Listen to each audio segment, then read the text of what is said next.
Hola, ¿qué tal? Mi nombre es Sandra Gutiérrez Salinas. Soy psicóloga de formación y soy miembro de Psicólogos Sin Fronteras México. En esta ocasión les proporcionaré parte de la capacitación del taller emergente para la Brigada de Atención Psicoemocional y Psicosocial a distancia durante la epidemia de COVID-19. El objetivo de esta capacitación es que el participante desarrolle habilidades básicas para su adecuado desempeño profesional durante situaciones de crisis o emergencias, tanto en la atención de las víctimas, la de los otros profesionales y el autocuidado personal.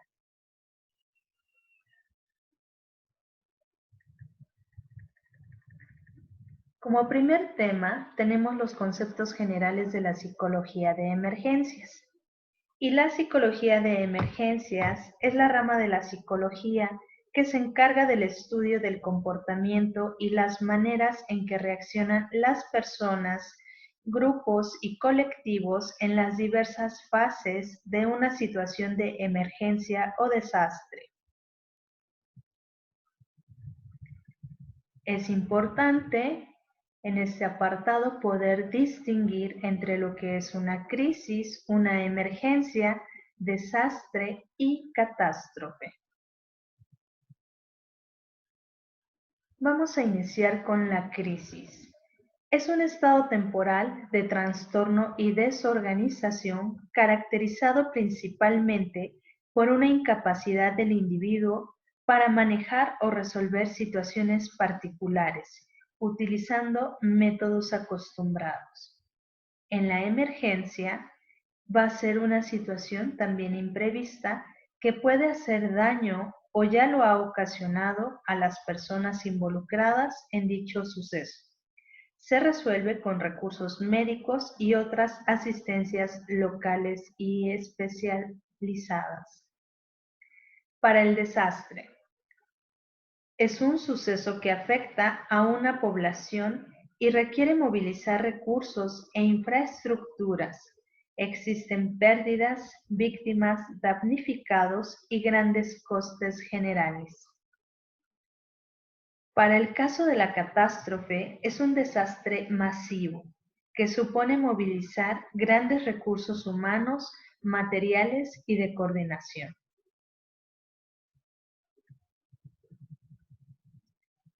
Existen dos tipos de emergencia. Las naturales, que pueden ser geológicas, como la erupción de un volcán, algún tornado. Las climatológicas, bacteriológicas y de tipo animal, como las plagas.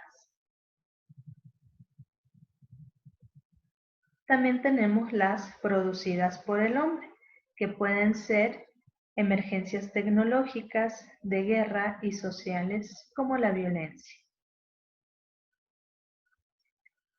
Durante estas emergencias vamos a encontrar también tipos de víctimas. Existen diferentes grados que definen el tipo de víctima y que están relacionados con el impacto directo del accidente, las necesidades de la intervención y las actuaciones imprescindibles después del accidente. En los tipos de víctimas tenemos las de primer grado, aquellas que van a sufrir el impacto directo del accidente, sufriendo daños físicos y o psicológicos y materiales. De segundo grado son los familiares y amigos de las víctimas del primer grado. Tercer grado, los equipos de primera respuesta que trabajan e intervienen en el lugar del accidente o de la emergencia. Cuarto grado, la comunidad afectada en su conjunto. Quinto grado, los que se enteran por los medios. Y sexto grado, que no estaban en el lugar por diversos motivos, pero la relación con la víctima o el accidente les provoca sentimientos de culpa o remordimiento. Existen también fases de intervención durante una emergencia. La primera es prealerta, antes de la crisis. Alerta, crisis y postcrisis. Hay algunos objetivos de la intervención, de las cuales son asegurar las necesidades básicas, crear seguridad y un ambiente controlado y normalizado, informar sobre las reacciones del estrés, enseñar técnicas de afrontamiento, reforzar los esfuerzos de afrontamiento, iniciar el proceso de duelo y pérdida como apoyo social y explorar cómo viven la pérdida y otros aspectos que puedan ir surgiendo durante la intervención.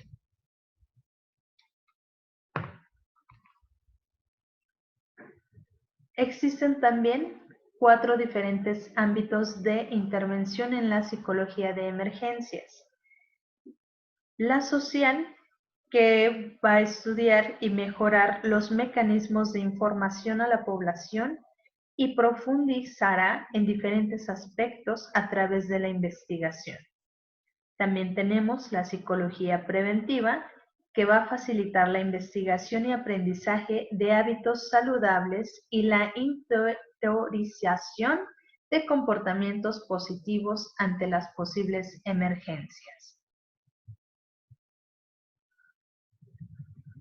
La psicología organizacional va a ofrecer capacitación y entrenamiento a los cuerpos de intervención en emergencias.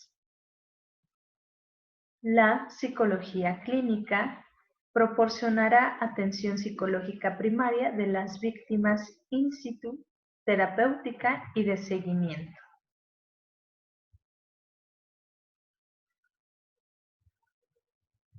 La población diana en una situación de emergencia son víctimas directas, testigos, familiares, intervinientes y la población afectada indirectamente. Entre los grupos vulnerables tenemos a los niños, adultos mayores, heridos, contaminados, en duelo, quienes son severamente expuestos, como los profesionales de la salud, quienes han sido desplazados de sus casas o trabajos, quienes han perdido su propiedad y también quienes tengan una historia previa de trauma, enfermedad mental, abuso de sustancias o enfermedad crónica. Para poder desempeñarnos de manera óptima en esta área de la psicología en emergencias, es importante también cumplir con un perfil psicológico en el interventor, las cuales se requiere que sea equilibrado, ya que es una condición ineludible para enfrentarse a situaciones que son cambiantes, peligrosas y que a veces pueden escapar de nuestro control. Creativo, capaz de habilitar soluciones prácticamente en el mismo instante. También tener la capacidad de ser intuitivo para poder extraer información rápidamente y que se pueda permitir una valoración lo más veraz posible. De igual manera, se requiere la capacidad para trabajo no estructurado, ya que muchas veces vamos a tener pocos o nulos medios para poder intervenir. Requerimos generar orden, capacidad de organización, de planificación y además de tomar decisiones. De ahí a que la tolerancia a la frustración también sea una característica para el perfil del interventor. Sociabilidad. Es necesario que de forma habitual tienda a encontrarse bien al relacionarse con los demás y comprenda y tolere los estados emocionales alterados. El interviniente no debe aislarse de las emociones o del sufrimiento de los demás. Temperamento. para poder cargar con las emociones negativas e intensas de los accidentados, dándoles respuestas positivas y siendo capaz de reconducirlas. Ser capaz de trabajar con la carencia de medios y muchas horas sin descanso, resistencia a la fatiga física y psicológica. Capacidad de comprensión también es importante. Hay que generar interés en apoyar a todos con el conocimiento fundamentado en las conductas propias y frecuentes que manifiesten las víctimas en una emergencia o en un accidente. Empatía, comprensión, saber escuchar, contactar física y psicológicamente.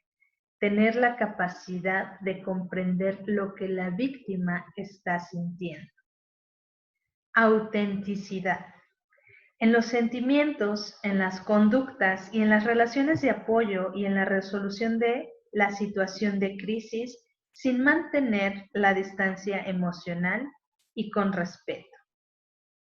Capacidad de trabajo en equipo y también de aceptación a la incorporación de nuevos miembros del equipo, manejar la técnica de escucha activa, poseer seguridad en sí mismo, de asumir y también de encarar errores, adaptación y flexibilidad a las circunstancias. En este apartado de la capacitación, me voy a permitir hablar específicamente de las crisis más frecuentes en la adolescencia. En posteriores capacitaciones se hablarán de otras etapas del desarrollo.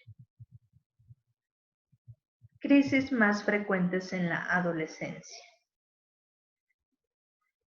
Ruptura de las relaciones de amistad y de pareja, crisis económica por parte de los padres, divorcio de los padres, agresión sexual, accidentes automovilísticos, peleas, víctima de robo con violencia, deceso de algún miembro de la familia.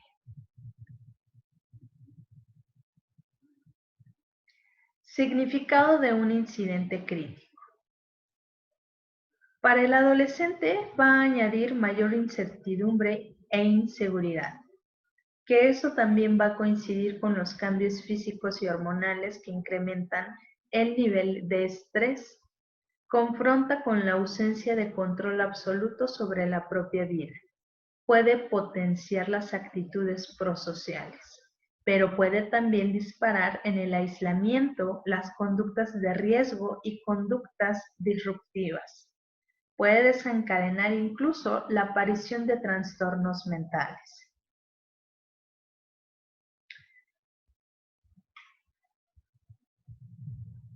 ¿Qué hacer con el trabajo de intervención con adolescentes?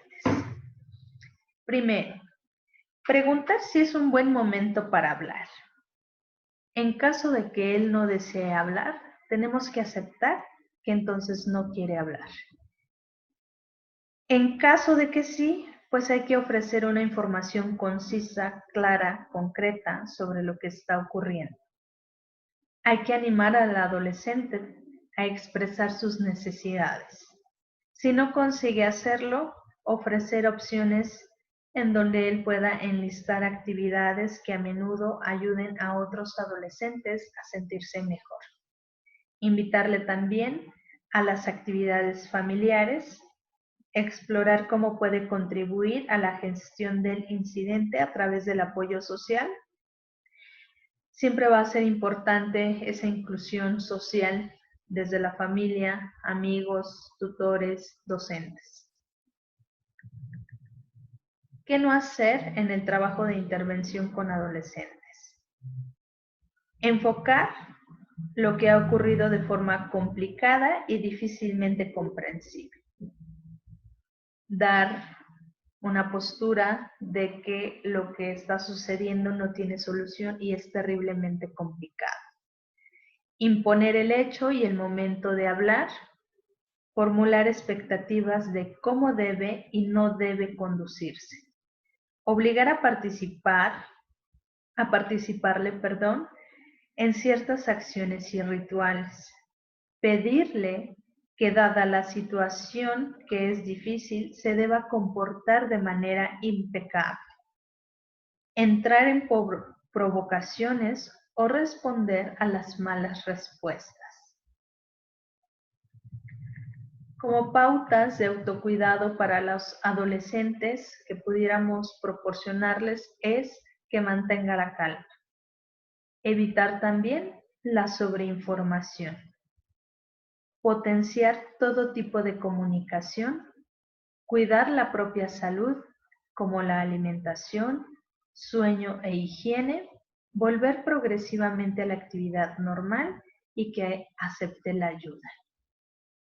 Algo que debemos de alguna manera ir disminuyendo durante esta intervención es la ingesta de sustancias excitantes, que no ceda ante conductas evitativas y que no descuide la higiene y el aseo personal.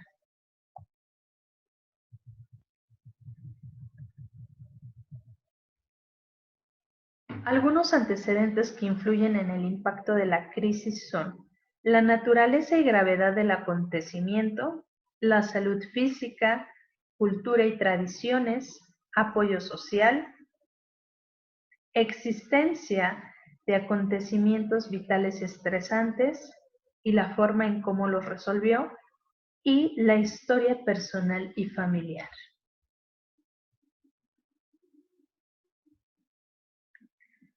Factores de riesgo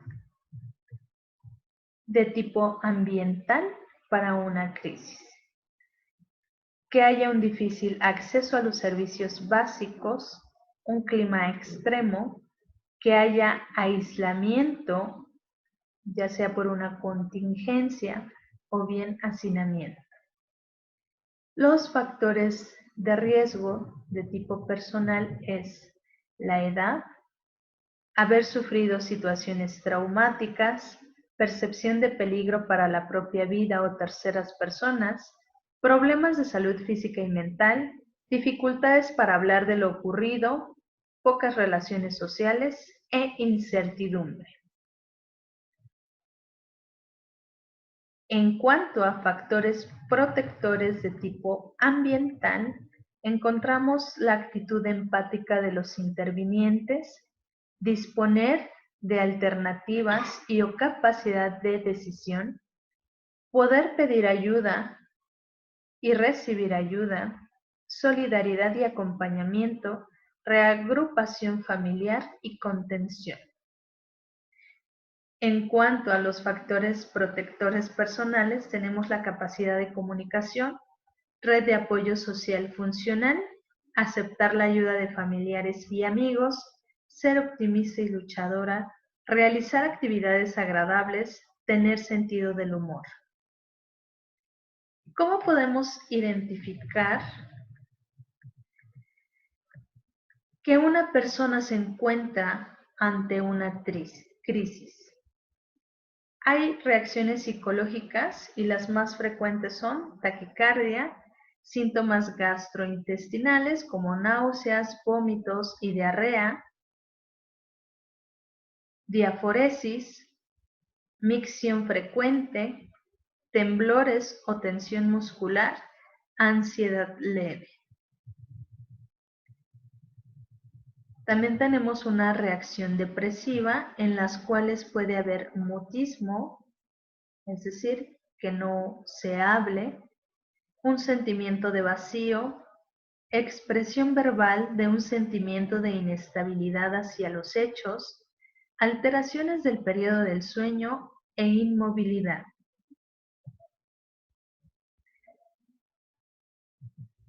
También vamos a tener reacciones de ansiedad, como la de conversación rápida y continua, prestar poca atención, uso inapropiado del sentido del humor, deseo de rebatir todo cuanto se le dice y la hiperactividad física.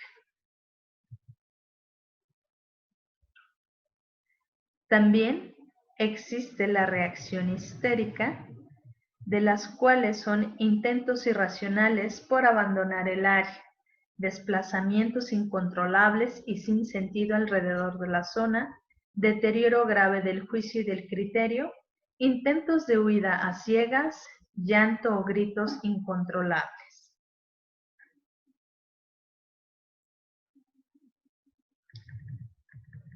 Se han incluido también otras reacciones complementarias como son insomnio, pesadillas, disminución de la adaptación de la vida cotidiana, temores, falta de energía, sentimiento de culpa por haberse salvado después de que los seres queridos perdieran la vida. No necesariamente se tienen que cubrir todas las reacciones psicológicas, pero estas son las más frecuentes. Puede haber algunas de tipo depresivo, histérico, de acuerdo a la persona y la situación que enfrenta. ¿Qué es la intervención en crisis? Es un proceso de ayuda dirigido a auxiliar a una persona o familia a sobrevivir un proceso traumático, de modo que la probabilidad de efectos debilitantes se minimicen y la probabilidad de crecimiento se maximice, de acuerdo con SLIQ 1996. La intervención en crisis se divide en dos fases. La primera es primeros auxilios psicológicos, que se proporcionan de manera inmediata en minutos u horas o incluso días por personas capacitadas en ello. La segunda fase de intervención es la terapia para atención del trastorno por estrés postraumático, y esta se va a proporcionar semanas o meses después del suceso por personal con conocimientos específicos en técnicas de entrenamiento y evaluación. Son especialistas calificados.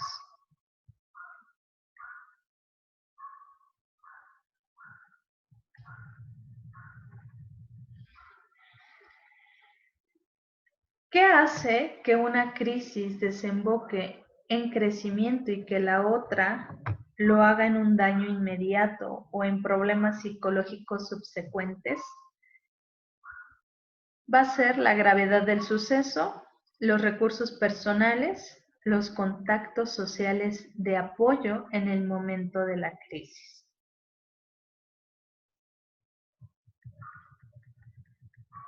Triage psicológico. En el color rojo vamos a tener la atención inmediata con pacientes comprometidos que están en shock emocional, con mucha excitación psicomotriz, disociación severa, síntomas psicóticos, pacientes que requieren de medicación para evitar riesgos conductuales.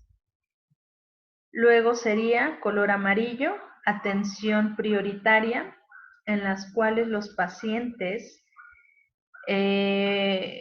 existe una hiperactivación, puede haber desborde afectivo, alteración de la conciencia, desorientación, excitación psicomotriz, pero se puede trabajar con ellos sin priorizar la medicación. Sin embargo, pues es una atención prioritaria, ya que estos pacientes pueden generar una crisis colectiva. El color verde es atención habitual. Son pacientes preocupados, angustiados, desbordados, pero que pueden hacer catarsis a través del llanto. Finalmente tenemos el color azul, atención prioritaria e inmediata. Y aquí la persona recibe asistencia psicológica, la persona que recibe la asistencia psicológica presenta un cuadro que nos indica su posible fallecimiento, pero está consciente y por lo tanto va a necesitar un apoyo para enfrentarse a la situación en las mejores condiciones posibles.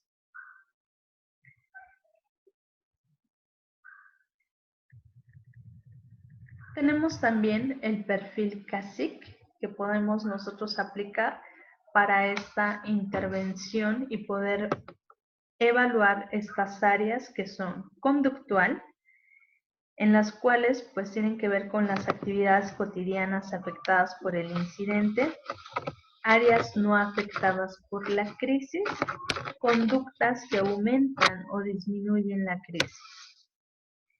El afectivo, que son las emociones presentes, la variabilidad de la expresión de las mismas.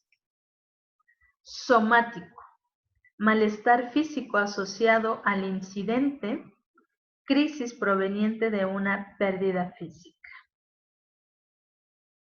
Interpersonal, que tiene que ver con el impacto de la crisis en redes como son familia, amigos, trabajo, la capacidad de ayuda disponible, la actitud del personal adoptado. Y finalmente la cognoscitiva, que tiene que ver con las expectativas o metas perturbadas por el incidente, reflexiones o pensamientos, el significado de la crisis y el uso de humor como vía de enfrentamiento.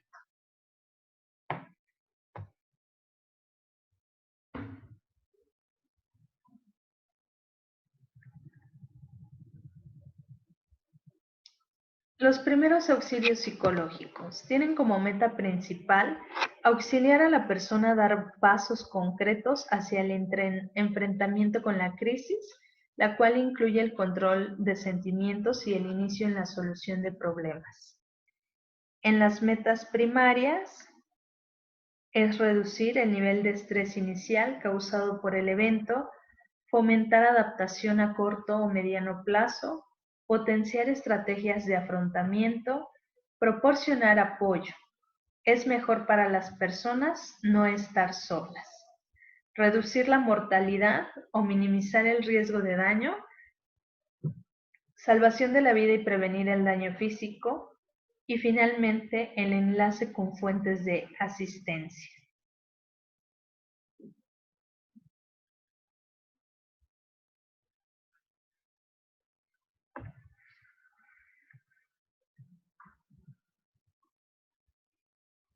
Los elementos claves para la aplicación de primeros auxilios psicológicos son el autocuidado, identificar que la zona sea segura, los horarios de atención, la peligrosidad de la atención y también las limitaciones y alcances que yo como profesional de emergencia voy a tener. Y una frase muy importante que se tiene que aplicar pues es primero yo, luego yo y por último yo.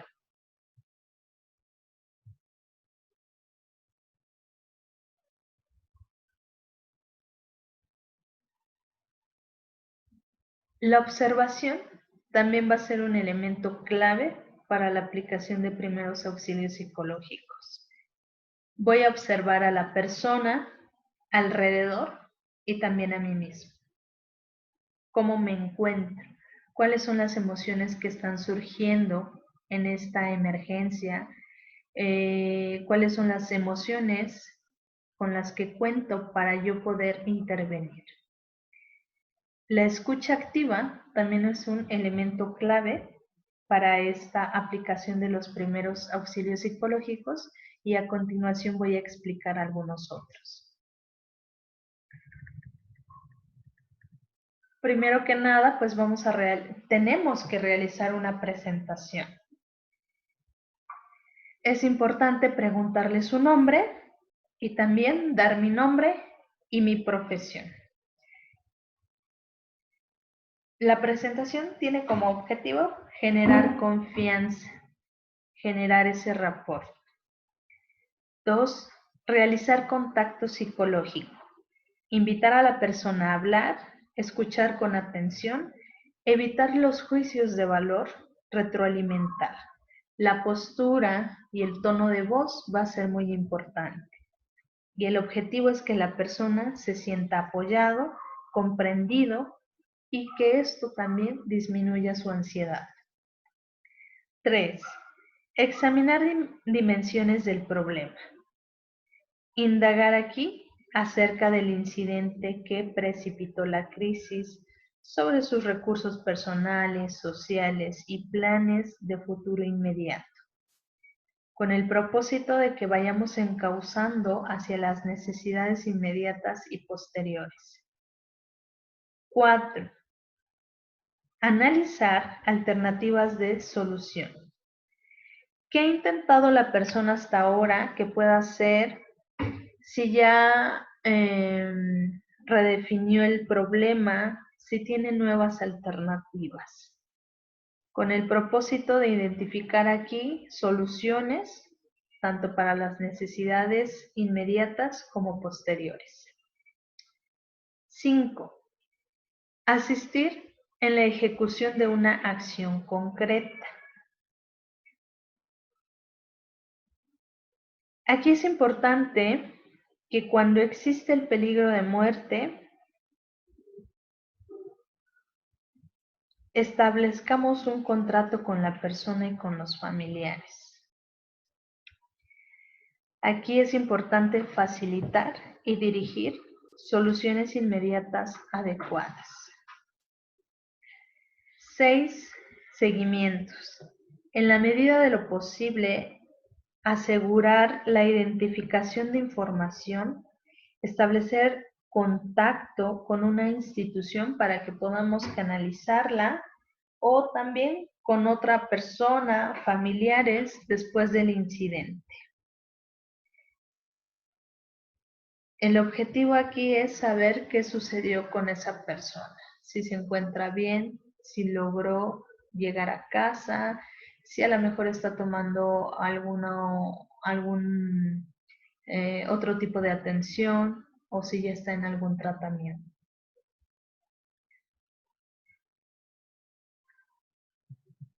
Técnicas de intervención. Tenemos lo que es la contención, acompañamiento, desactivación fisiológica o activación fisiológica.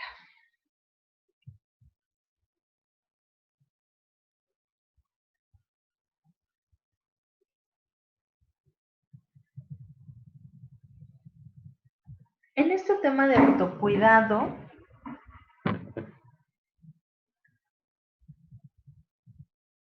aquí dejo una frase que me parece importante como compartir. Dice, ver el sufrimiento ajeno mueve algo en las personas que les impulsa y motiva para dedicarse a ayudar a los demás en estas situaciones, y frecuentemente es lo que da sentido a sus vidas. Lorente 2008.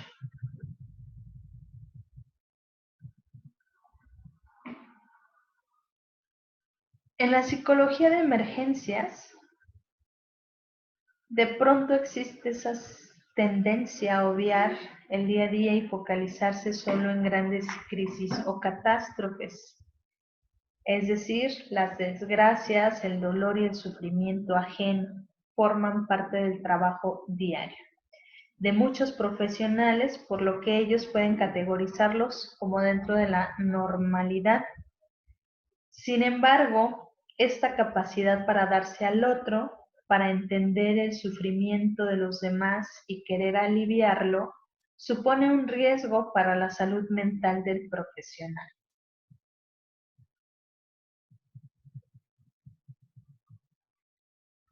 Los profesionales de la emergencia entonces se sitúan en un grupo de riesgo de desestabilización y padecimiento de diferentes malestares. Puede llevar a un aumento del burnout y síntomas de fatiga por compasión, y no necesariamente se va a requerir de una situación grave como una gran catástrofe con miles de personas afectadas para que un profesional de la salud se vea desbordado y necesite ayuda profesional especializada.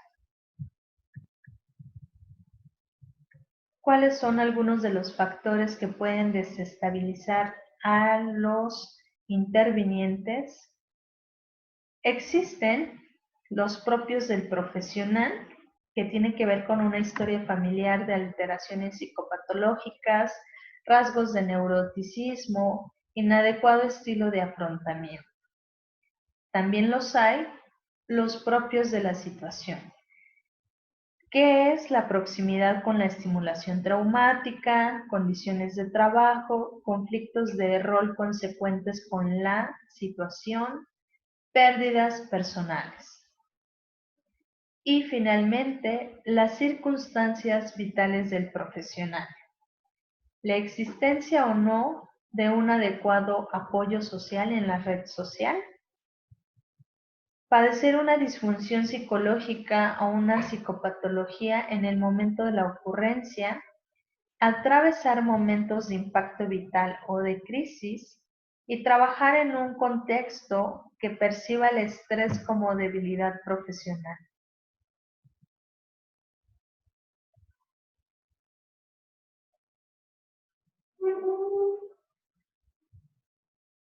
Algunos problemas más comunes en los profesionales de la salud es el estrés, burnout, desgaste por empatía y fatiga por compasión.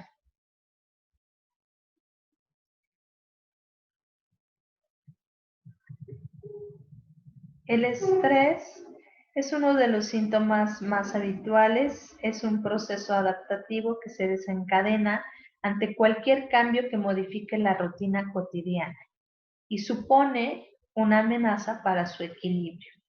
Tenemos aquí la fase de alarma, que se caracteriza por la nueva situación, existe tensión muscular, agudiza los sentidos, aumento de la frecuencia cardíaca, liberación de hormonas. En la fase de resistencia, la situación no termina, puede existir la adaptación al estrés, hay resistencia, elevación de la glucosa. En la fase de agotamiento, el estrés es severo, las reservas físicas y psíquicas se encuentran agotadas, la pérdida de capacidad de respuesta es muy presente. En consecuencias, pues tenemos ya un estrés crónico, incapaz de controlar el entorno, puede haber trastornos del sueño, sensación de agotamiento y enfermedades psicosomáticas. En el burnout, se le conoce como el síndrome de quemarse por el trabajo. Aquí el cansancio ya es emocional, existe una despersonalización y el sentimiento de falta de realización personal.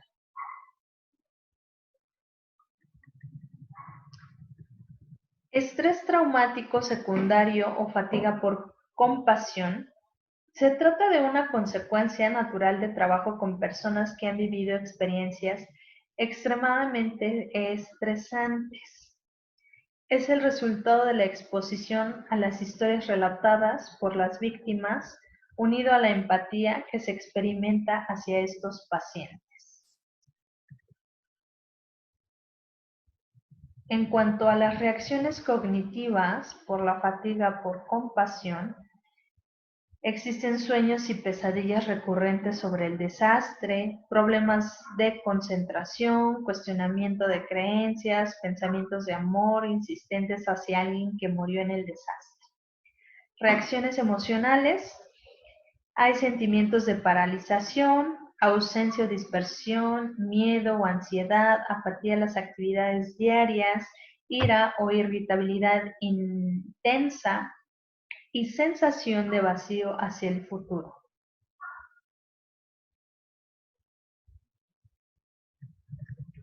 En las reacciones motoras, hay sobreprotección en la seguridad propia y de la familia, autoaislamiento, hipervigilancia, aumento de la sensibilidad emocional y se evita todo aquello que recuerde al desastre.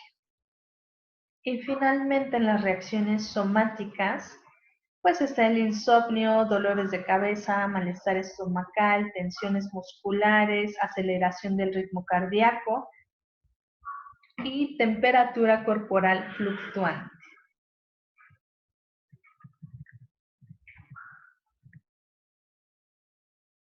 Por otro lado, tenemos al desgaste por empatía. Aquí se evita atender a cierto tipo de personas o problemáticas, al sentir que el impacto personal es demasiado importante. Se manifiesta más en la forma de fatiga física y mental e implica cansancio, pérdida de energía y vigor ante la tarea de ayudar a las personas afectadas.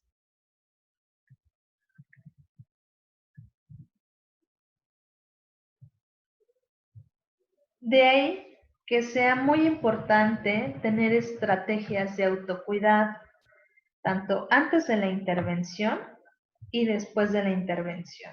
Y también, si se puede, durante, mucho mejor. Antes de la intervención, pues hay que procurar una vida sana, desde una buena alimentación, un sueño reparador, realizar alguna actividad deportiva y algunas actividades que equilibren el desgaste laboral. La práctica de técnicas de manejo del estrés, mantener relaciones sociales que sirvan de apoyo, conocer también nuestros propios límites, saber decir no cuando se tenga que decir no, reducir el perfeccionismo, ya que hay una alta relación entre el perfeccionismo y el estrés, y disfrutar la vida.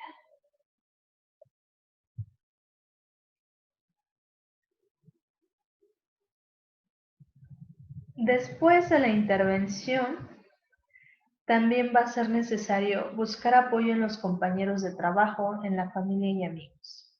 Hablar con alguien con quien te sientas cómodo o puedas expresar lo que te está ocurriendo de otro modo.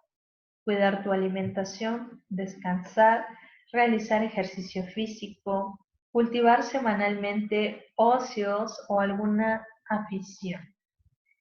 No automedicarse. Aquí pongo un ejemplo de un contrato de recuperación que consiste en realizar una lista de actividades que te puedan ayudar en tu recuperación. Posterior a eso, realizar un calendario y marcar cuál de ellas vas a realizar en esta semana. Entonces, ahí en la imagen aparece un organizador semanal y finalmente poner acción en ese cumplimiento de tu contrato. Sí es importante que todos los días haya una actividad que tenga que ver con el autocuidado.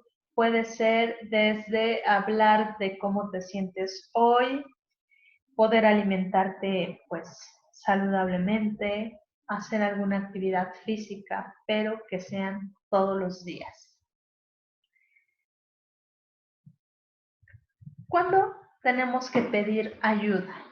¿Cómo sabemos que yo quizás ya esté en un estado pues de estrés, que ya esté en burnout? Bueno, pues aquí les voy a decir. Debemos pedir ayuda cuando el problema que nos aqueja impide o dificulta nuestro trabajo o nuestra vida privada cotidiana. Cuando debido al problema hacemos cosas que no nos apetecería hacer o por el contrario, dejamos de hacer algo que haríamos si no existiera ese problema. Cuando las alteraciones también provocan un malestar importante o deterioro social, laboral o de otras áreas importantes de mi vida, ¿sale? Cuando también las alteraciones que sentimos no disminuyen, los síntomas tienden a aumentar, cuando a lo mejor yo ya estoy teniendo sueños recurrentes sobre el evento, sobre lo que me dijo mi paciente o la víctima, cuando se detectan también cambios radicales en la personalidad, y esto es durante al menos 4 semanas posterior al suceso.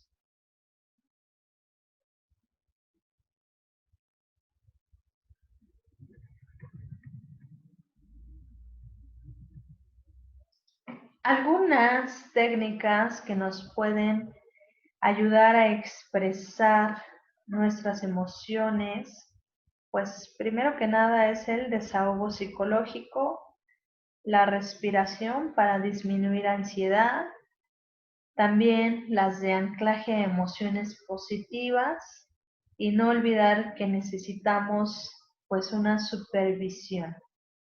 Necesitamos también tener nuestros propios procesos de descarga emocional, tanto de manera profesional como de manera personal. Entonces,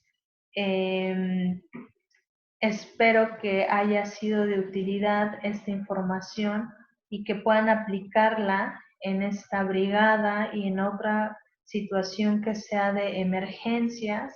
Yo me pongo a sus órdenes y les dejo los datos de contacto. Para Psicólogos Sin Fronteras México tenemos la página oficial www.psicólogossinfronterasmx.org y el Centro de Intervención en Crisis es www.facebook.com/Intervención en Crisis UNAM. Es todo por hoy. Les deseo que tengan un excelente día. Hasta luego.